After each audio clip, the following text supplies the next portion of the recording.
Hey guys, I'm Pixel Dan, and this is a review of the WWE Mutants Brock Lesnar from Mattel. That was a terrible Paul Heyman impersonation.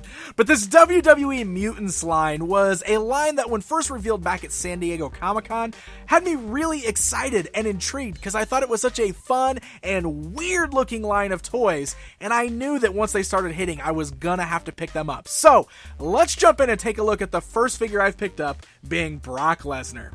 As you can see, they come on these awesome new card backs that have this very creepy feel to them. You can see lots of spiders and bugs and yucky, gross things all around the card back there. The blister bubble itself almost looks like it's melted, kind of like the muddy look of the box there. And we have some artwork of Brock right there beside the figure.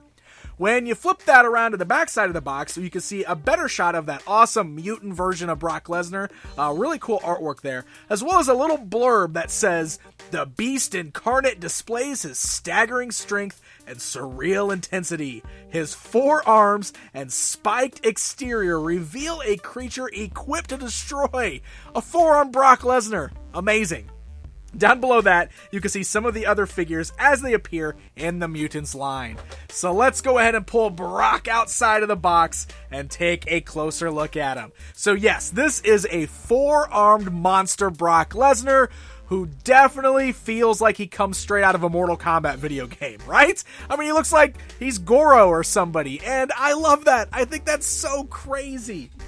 So, scale of the figures is right alongside your standard Mattel WWE figures. You can see he's right at 7 inches tall. Oop, knocking him down. Right at 7 inches tall. Lesnar being one of the taller guys here. And he is a huge, beefy figure because he's got this big torso with the four arms attached to it. Just a really, really crazy look. Very fun sculpt here. So look at that. Head sculpt, of course, still looks like your standard Brock Lesnar. He's got this very cool, screaming, intense face. Ah! But you can see his skin tone's got this almost purplish or pinkish look to it there. So not your standard skin tone for Brock. And the hair even kind of has this brown look to the top of there. You can see he's got this rocky exterior going on there. And some of it is painted. Some of it's left unpainted. You can kind of see on the chest there. But I love kind of like the stone, like dry brushing almost that they did on the rocks on the shoulders and kind of the arms there. Look, he's got this rocky look to his skin all the way around. And I love this little detail. His tattoos, you can see, aren't actually tattoos. They're like protruding from his skin. They're part of the sculpt of the body, which is really crazy. So we got that weird sword thing on the front, and of course that Lesnar signature skull thing right there on his back. I love that with his forearms, he's still wearing his MMA style gloves. Look at that. All four hands have the big padded black gloves, and he's even got his MMA style shorts on that he's been rocking. No Jimmy John's logo, but I don't know. Maybe monsters don't need to be sponsored by Jimmy John's. Then you got the same spikes kind of protruding out of the knees there, kind of just like a black wash. I wish they were all painted like the spikes here, but still pretty cool design. And then look at that, you got those big old Goro-like feet, 2 toes there. So that is pretty cool, and it makes for a really fun figure. And let's look at the articulation so you can see how you can pose this guy around. The head's ball jointed, so he can look around, he can scream everywhere. Ah! You get the ball joints at the shoulders on both sets of arms. So you're going to have some limits, obviously, with the sculpting and everything there. But you can raise the arms upwards. You can move them all forwards and backwards. You can swivel them all at the biceps. You got nice joints at the elbow, actually. I really like the elbow joints there, which are really nice. Great range of motion.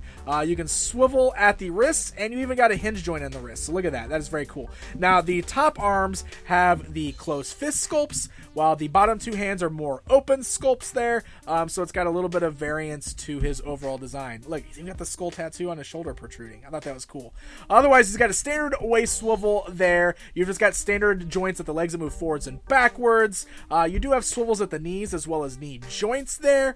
And then you've got your standard ankle joints moving forwards and backwards. So they're a lot like the basic WWE figures from Mattel. You know, they're not overly articulated, which means you're going to be limited in some of the wrestling moves you can pull off. But still, you can get some pretty fun poses with all 4 of Lesnar's arms there. I think that is awesome.